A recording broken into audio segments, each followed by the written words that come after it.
Hello friends, আপনাদের সাথে আজকে আমার নিউ ইয়ার রিভিউ চ্যানেলে আলোচনা করব রেলওয়ে গ্রুপ ডি সম্পর্কে। তবে আসেন পরপর ডিসকাস করা যায়। রেলওয়ে গ্রুপ ডি 2025 সাল যে পরীক্ষাটা হতে চলেছে তার একটা এক্সপেক্টেড ডেট আমাদের এখনও ঠিকভাবে পাবলিশ হয়নি, কিন্তু আপনি মেনে চলুন মে থেকে জুন মাসের দিকে একটা এক্সপেক্টেড ডেট মেনে চলুন। এটা অনেকে হয়তো রেলওয়ে গ্রুপ ডি এক্সাম সম্পর্কে পরীক্ষার জন্য মক টেস্ট দিচ্ছেন অথবা পড়ছেন, কিন্তু এর একটা যে প্যাটার্ন আছে এবং সমস্ত বিষয় যে এর মধ্যে লুকিয়ে আছে সেটা কিন্তু জেনে তারপর পরীক্ষা দেওয়া ভালো। আর জেনে যত বেশি পরীক্ষা দেবেন ততই লাভবান আপনি হবেন। দেখুন, আরআরবি গ্রুপ ডি 2025 সাল এক্সাম প্যাটার্ন কী থাকবে, ফার্স্ট স্টেজে কী থাকবে সেটা আমি আগে আলোচনা করি। দেখুন, 1 নম্বর যেটা জেনারেল সায়েন্স, এটা একদম ফার্স্টেই থাকবে জেনারেল সায়েন্স। এখান থেকে জেনারেল সায়েন্স থেকে আমাদের 3টে পোর্শন করতে হবে। এক হচ্ছে বায়োলজি, 2 ফিজিক্স, 3 কেমিস্ট্রি। এই 3টে থেকে আমাদের প্রশ্ন আসবে, 25 পিস কোয়েশ্চেন্স আসবে। সেটা থাকবে 25 নাম্বারের। 25 পিস প্রশ্ন 25 নাম্বারের। খুব ভালো করে করতে হবে। সায়েন্সের জন্য আলাদাভাবে পড়তেই হবে, কারণ এখানে সায়েন্সের জন্য আলাদা ওয়েটেজ নাম্বার আছে 25 নাম্বার। 2 নম্বর যেটা আমরা সবাই জানি, জেনারেল অ্যাওয়ারনেস। এটা এনটিপিসিতেও ছিল, কিন্তু এনটিপিসিতে এইটা কিন্তু আলাদা পোর্শন ছিল না, যা ছিল জেনারেল অ্যাওয়ারনেসের মধ্যে ছিল। কিন্তু এখানটায় 4টে ওয়েটেজ হয়ে যাচ্ছে, 4টে টপিক হচ্ছে। সেখানে এনটিপিসিতে 3টেই টপিক ছিল। আসুন এটা ডিসকাস করি। 2 নম্বর জেনারেল অ্যাওয়ারনেস। এর মধ্যে কী কী আসে? জিকে আসে। জিকের জন্য আমাদের স্ট্যাটিক জিকে পড়তে হয়। স্ট্যাটিক জিকে এটা তো জানেনই সবাই, যে বিশ্বে প্রথম কে, তারপরে আরও অনেক কিছু আছে যেটা আছে, সেটা আপনাদের সাথে আর আলোচনা করছি না। জেনারেল নলেজ সম্পর্কে আমাদের পড়তে হবে স্ট্যাটিক জিকে। তারপর পড়তে হবে জিএস। এই জিএসের মধ্যে আমাদের পড়তে হয় হিস্ট্রি। হিস্ট্রির মধ্যে শুধু হিস্ট্রি পড়তে নেই, কিন্তু এর মধ্যে 3টে যে যুগ আছে সেটা সম্পর্কেও পড়তে হয়। হিস্ট্রির মধ্যে যেমন আছে ancient plus medieval plus Indian modern history, এটাও পড়তে হয় আমাদের। তারপর জিওগ্রাফির মধ্যে পড়তে হয় ওয়ার্ল্ড জিওগ্রাফি, সামান্য হলেও পড়তে হবে, তার সাথে ইন্ডিয়ান জিওগ্রাফি সবথেকে বেশি পড়তে হয়। ইকোনমি, পলিটি, এই কটা আমাদের পড়তে হবে খুব ভালো করে। তারপর এর সাথে প্লাস আছে মানে কি, এটাও পড়তে হবে current affairs, CA. Current affairs আজকের দিনে দাঁড়িয়ে ধরতে গেলে সবথেকে একটা স্কোরিং সাবজেক্ট বলা যায়, কারণ 6 মাস আগের কারেন্ট অ্যাফেয়ার্স পড়ে আপনি যে কোনো চাকরি পরীক্ষায় বসতে পারবেন এবং দেখবেন ওখান থেকে অনেক কিছু কমন চলে আসছে। তারপর এইটা থাকবে 20 পিস, 20 মার্কস, 20টা প্রশ্ন থাকবে 20 নম্বরের। তারপর ম্যাথ, এটা কিন্তু আমি আলোচনা করছি আরআরবি গ্রুপ ডি প্যাটার্ন সম্পর্কে, এক্সাম প্যাটার্ন সম্পর্কে। ম্যাথ এখানটা সব থেকে বেসিক অ্যারিথমেটিক থাকে, তার মানে কি সব থেকে একদম সহজ পাটিগণিত থাকে, যেটা সব থেকে সহজভাবে বলতে গেলে 25টা থাকবে 25 নম্বরের। তারপরে থাকবে রিজনিং থাকছে জিআই, যেটাকে আমরা বলি জেনারেল ইন্টেলিজেন্স, 30 পিস থাকছে 30 নম্বরের। সব থেকে বেশি ধরতে গেলে যার ওয়েটেজ সেটা হচ্ছে এইটা, জেনারেল সায়েন্স আর জেনারেল অ্যাওয়ারনেস। দেখুন এই দুটোকে আমি একসাথে করেছি, এই দুটোকে একসাথে যদি পড়েন তাহলে কত নম্বর পড়তে হচ্ছে? টোটাল 45 নম্বর আসছে এখান থেকে, যেখানে এনটিপিসিতে আমাদের 40 নম্বর আসছিল সব কিছু মিলিয়ে, এখানে 45 নম্বর, 5 নম্বর এক্সট্রা আসছে দুটো মিলিয়ে। আর যেটা বলার কথা, 55 নম্বর আসছে এই দুটো মিলিয়ে, 55 নম্বর। কি 25 পিস আর 30 পিস, এই দুটো মিলিয়ে 55 নম্বর আসছে, আর উপরের দুটো মিলিয়ে আসছে 45 নম্বর। যদি আমাদের ম্যাথ এখান থেকে, যদিও সব থেকে বেশি সহজভাবেই আসবে অ্যারিথমেটিক আসে, পাটিগণিত যেটা আসে, পরে আমি ডিসকাস করবো আরও সিলেবাসটা সম্পর্কে। রিজনিং যেটা ভালোভাবে 1 ঘন্টা দিনে সময় দিলে সব থেকে ভালোভাবে ক্র্যাক করা সম্ভব, রিজনিংয়ের নাম্বার তলাও বেশি সহজ। তাহলে এই টোটাল আমাদের 100 পিস কোয়েশ্চেন থাকবে, তার মধ্যে যেটা আমি এদের আলোচনা করলাম এই দিকটা লক্ষ্য করবেন, 45 নম্বর 55 নম্বর। ওকে, 100 পিস 100 মার্কস। কতক্ষণ সময় থাকছে? 90 মিনিট আমাদের সময় থাকছে হাতে, অতএব 1 ঘন্টা 30 মিনিট আমাদের সময় থাকছে। এবার এখানে কিন্তু একটা জিনিস যেটা সবাই জানা উচিত এবং জেনে পরীক্ষা দেওয়া উচিত, এখানে নেগেটিভ মার্কিং আছে 1/3। এর জন্য মানে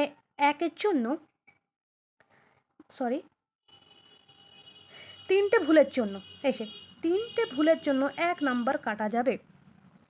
যদি আপনি 3টে ভুল করেন সঙ্গে সঙ্গে 1 নাম্বার কেটে নেবে। ওর থেকে ভালো আমি ভুলই করব না। যত ভুল কম করবেন তত মার্কস বেশি আসবে। তারপর সাধারণ ক্যান্ডিডেটরা 90 মিনিট পাবেন, আর পিডাব্লিউডিরা 120 মিনিট পাবেন। সাধারণ ক্যান্ডিডেটরা এইটা মনে রাখবেন 90 মিনিট, আর পিডাব্লিউডিরা 120 মিনিট। নেগেটিভ মার্কিং কিন্তু আছে, এটা মাথায় রাখবেন, মাথায় রেখে পরীক্ষায় দেবেন, এবং পরীক্ষায় ভালো করে বুঝে সুঝে নেগেটিভ মার্কিং যাতে না হয় সেই চেষ্টা করবেন। কারণ যদি নেগেটিভ মার্কিং হয়ে যায় তাহলে আপনার আসল নাম্বার থেকে 1/3 নাম্বার কেটে নেওয়া হবে। যে আপনি স্টেজ 1 ক্লিয়ার করবেন, সঙ্গে সঙ্গে আমরা পা দেবো স্টেজ 2তে। স্টেজ 2তে কি আছে? শারীরিক দক্ষতার পরীক্ষা, পিইটি। বাংলা ভাষা শারীরিক দক্ষতার পরীক্ষা, ইংলিশে বলা হয় ফিজিক্যাল এফিসিয়েন্সি টেস্ট, যেটাকে শর্ট ফর্মে বলা হয় PET, physical efficiency test. Merit first stage pass করার পর, মানে এই যে ফার্স্ট স্টেজটা যখন পাস করবেন তখনই আপনি পিইটির জন্য কোয়ালিফাই হবেন, স্টেজ 2-র জন্য ডাকা হবে। এবার দেখে নেন, এই জিনিসটা শুধু আরআরবি গ্রুপ ডির জন্য আছে, এটা কিন্তু এনটিপিসির জন্য নয়, এটা আরআরবি গ্রুপ ডির জন্য। যেই আপনি প্রথম রাউন্ড পাস করলেন, সেকেন্ড রাউন্ডে পড়বেন, মেয়েদের জন্য, যারা ছেলে তাদের জন্য 35 কেজি একটা মানে ভারী কিছু নিয়ে 100 মিটার দৌড়তে হবে 2 মিনিটে। 35 কেজি ওজন নিয়ে 100 মিটার দৌড়তে হবে 2 মিনিটে। একবারও ওয়েট নামালে চলবে না, এটা মাথায় রাখবেন। একবারও যদি ওয়েট নামান তাহলে আপনি কোয়ালিফাই করবেন না। ফিমেল ক্যান্ডিডেটদের জন্য কি হয়? ওই ছেলেদের জন্য 35 কেজি আর মেয়েদের জন্য 20 কেজি, একটু কম ওজন,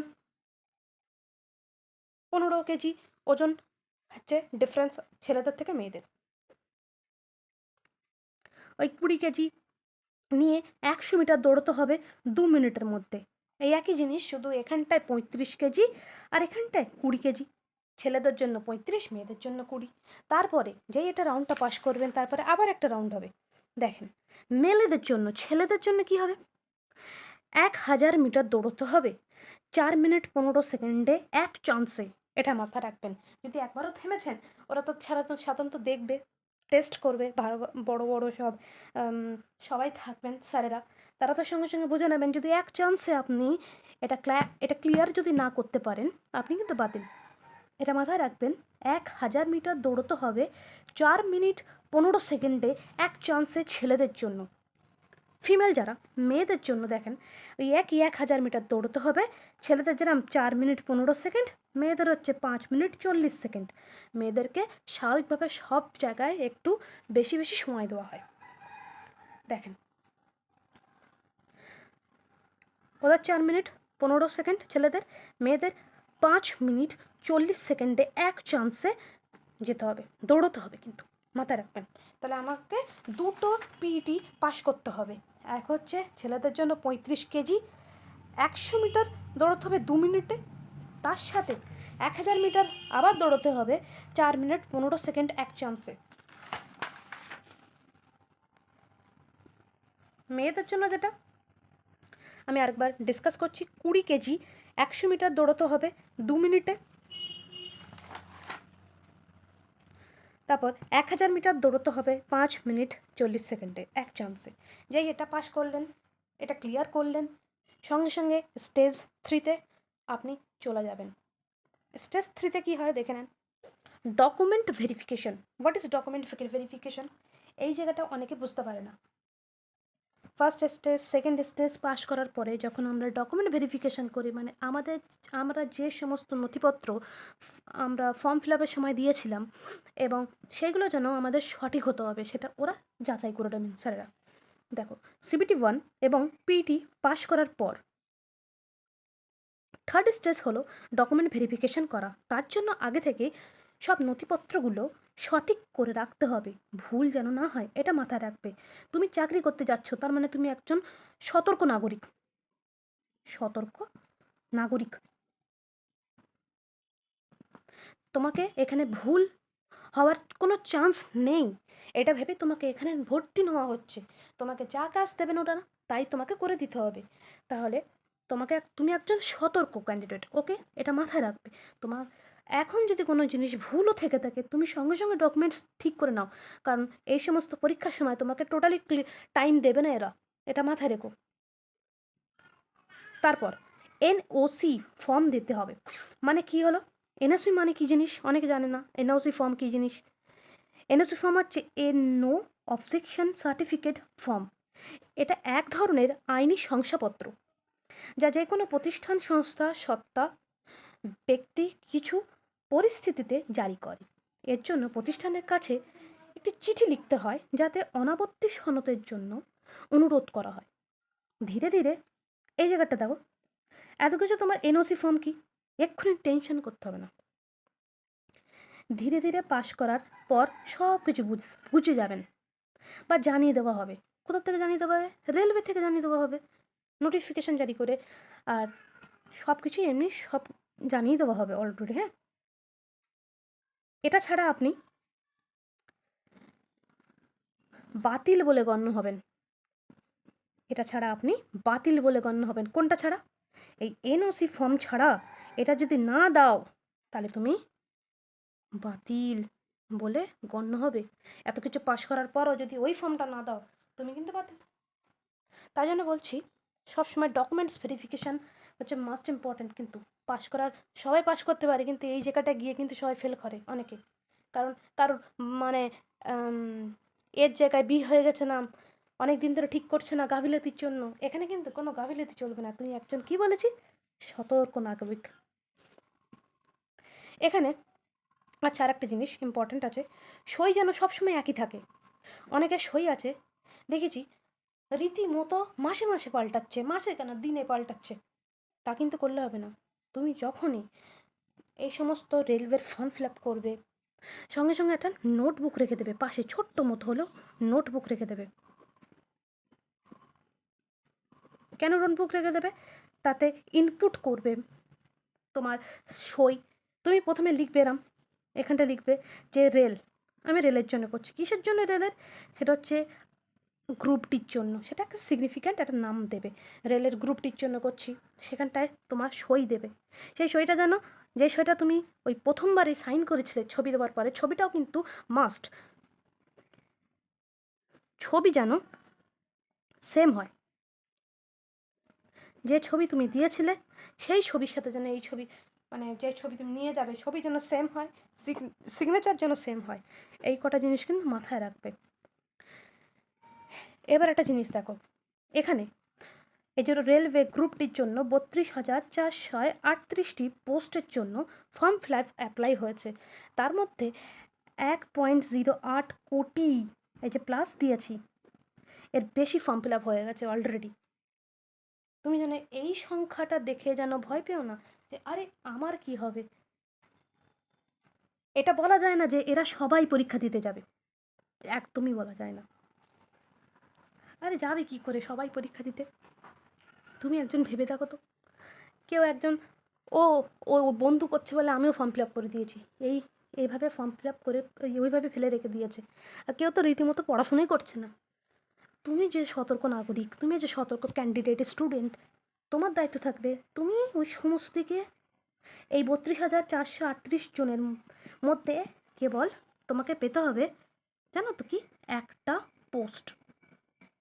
তোমাকে আর অন্য কিছুর দিকে তাকাতে হবে না। তোমার তুমি এই একটার জন্য তোমার লড়াই হবে কতজনের সাথে জানো? বললাম 800 জনের সাথে। 800 জনের সাথে একটা সিটের জন্য। মানে কি, একটা সিটের জন্য তুমি 1000 ধরে রাখো, 1000 ধরো।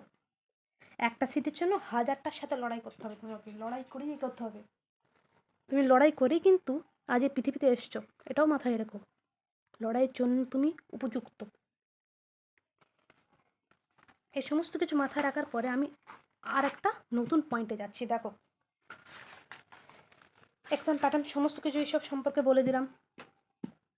এবার দেখো, আরআরবি সিলেবাস গ্রুপটির জন্য ম্যাথামেটিক্স, বেসিক ম্যাথ থাকবে এখান থেকে, সব থেকে বেশি থাকে বেসিক ম্যাথ। এটাই হচ্ছে সব থেকে ইম্পর্টেন্ট। নাম্বার সিস্টেম থাকবে, ডেসিমালস, ফ্র্যাকশন, দেখে নাও আস্তে আস্তে বলছি, divisibility, partnership, mixture, average, LCM, HCF, ratio and proportion, percentage, time and distance and speed. এটা মাথায় রেখো, time and distance and speed মানে কি, এটা হচ্ছে ট্রেন, বোট, এইগুলোর জন্য। প্রফিট অ্যান্ড লস, লাভ ক্ষতি তো বুঝতে হবে। তুমি যে চাকরি পরীক্ষা যাচ্ছ, লাভ ক্ষতি তো না বুঝলে তুমি কি শিখলে বলো? কোনটায় তোমার লাভ, কোনটায় তোমার ক্ষতি, এটা তো সিলেক্ট করতে হবে। স্কোয়ার রুট, আমি একটা জিনিস বলে রাখি, যখন স্কোয়ার রুট করবে টেবিল মনে রাখবে, টেবিল। নামতা, নামতা কিন্তু ভাইটাল একটা ইম্পর্টেন্ট জিনিস। অনেকেই নামতা মুখস্থ করে না, শুধু শুধু গুণ করে নামতা হয়ে যায় না। এটা নামতা মুখস্থ করবে, কষ্ট করে হলেও চেষ্টা করবে। চেষ্টা করতে কি ক্ষতি? একটাই তো জীবন, চেষ্টাই করে দেখো না কি হয়, কত দূর যায়। Calendar, clock, time and work, simple interest, SI সরল সুদ, compound interest, CI, pipes and system, age calculation, এই তোর বয়স কত, এই তোমার বয়স কত, আপনার বয়স কত, এরমভাবে আমরা জিজ্ঞেস করি না ছোটোদের, তোর বয়স কত রে, তোমার বয়স কত, আপনার বয়স কত। সে যদি মনে মনে বলে দেয়, আমরা এজ ক্যালকুলেশনের মাধ্যমে সব বের করে নেবো, খুঁটিনাটি তার। বড মাস, এইগুলো যেটা বললাম, এটা হচ্ছে এই বেসিক ম্যাথ, যেগুলো হচ্ছে অ্যারিথমেটিক পোর্শনের মধ্যে পড়ে, পাটিগণিতের মধ্যে। এইবার আমি হচ্ছে অ্যাডভান্সের জন্য, সামান্য অ্যাডভান্সের জন্য একটু আলোচনা করে নিই, যেগুলো পড়ে মেনসুরেশন, জিওমেট্রি অ্যান্ড ট্রিগোনোমেট্রি পড়বে, কিন্তু একটা না একটা দেবেই। Algebra, elementary statistics. তুমি মনে করো আমার এটা হচ্ছে না, তুমি এইগুলো করো, এগুলো করো, তোমার ওইটা হতে হবে। ওইটার জন্যই তুমি যে সারাক্ষণ বসে থাকছো, তার তো কোনো মান নেই। আরে এইগুলো করো না, এগুলো তো আরও সহজ। ওকে, এবার আমরা যাব রিজনিংয়ের জন্য। দেখো রিজনিংয়ে কী আসছে, জিআই, অ্যানালজি, রিজনিং সব থেকে সহজ পড়ে। রিজনিং ক্লাস কিভাবে করবে, সমস্ত কিভাবে, মানে টোটালি তোমাদের মনে অনেক কিছু প্রশ্ন থাকবে, যে দিদি আমাকে একটু বুক লিস্ট বলে দিন। বুক লিস্ট বলেন, বলবো, অবশ্যই বলবো। রুটিন বলুন, বলবো। ইউটিউবে ভালো চ্যানেল বলুন, যেখান থেকে আমরা প্রফিট পাবো।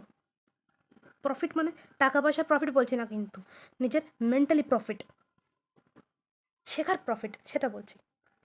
ওকে, কি কি জিনিস, ডিসিপ্লিন, ডিসিপ্লিন দেবো, না, ডিসিপ্লিন দেবো না। ডিসিপ্লিন তোমাদের সম্পর্কে আমি বলবো।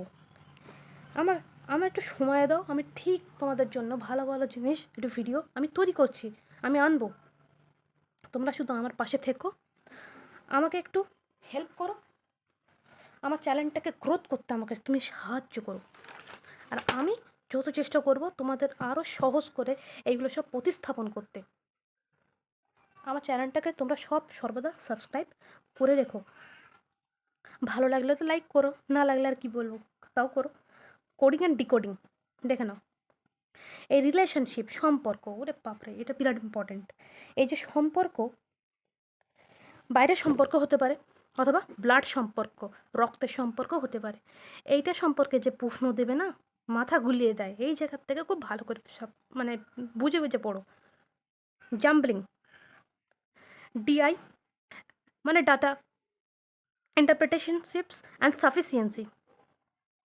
দেখো, similarities and differences, Venn diagram, syllogism, mathematical operation, alphabetical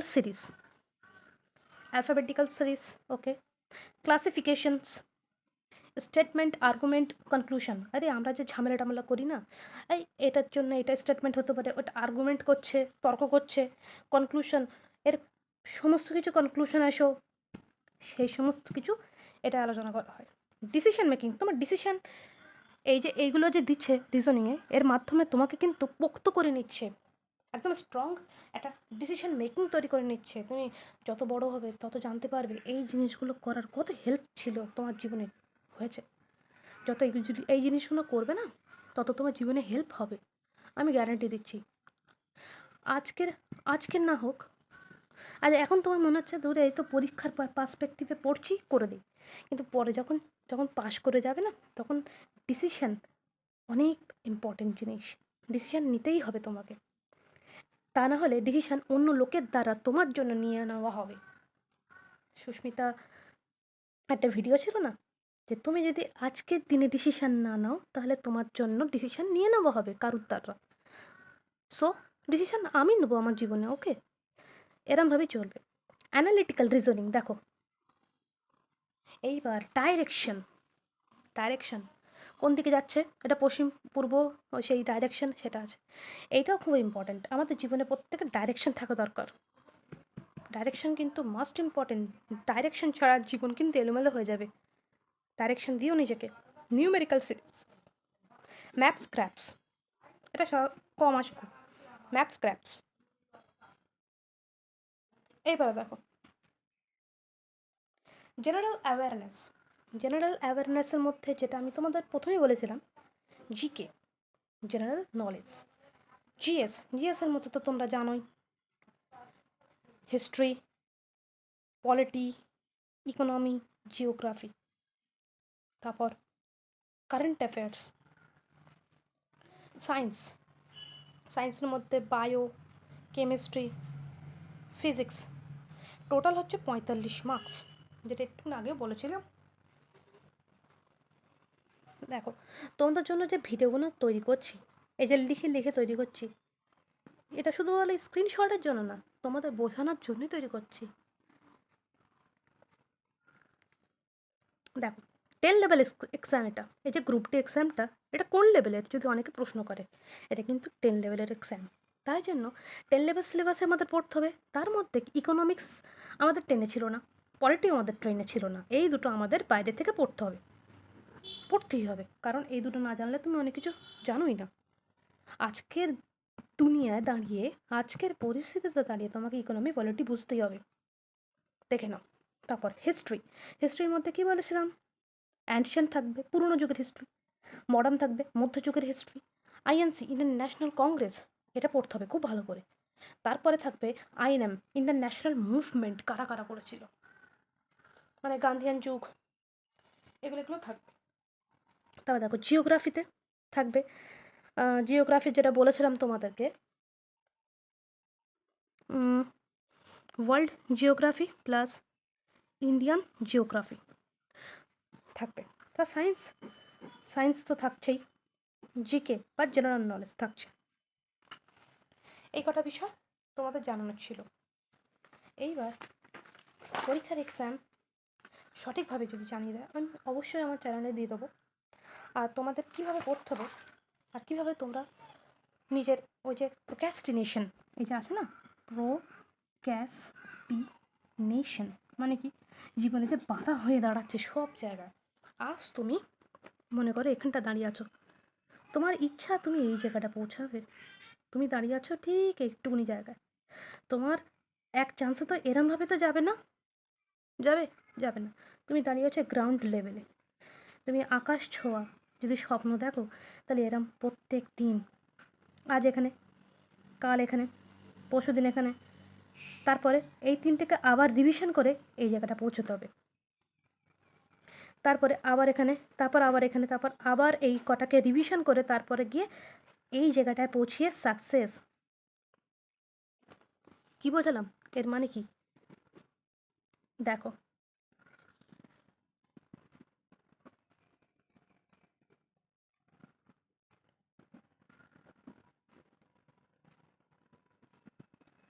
revision is the master keys of the success. Revision is the master kiss of success. Revision তোমাকে করতেই হবে, রিভিশন করার পরে তুমি এগোবে। ওকে, গুড লাক। আজ এই পর্যন্ত।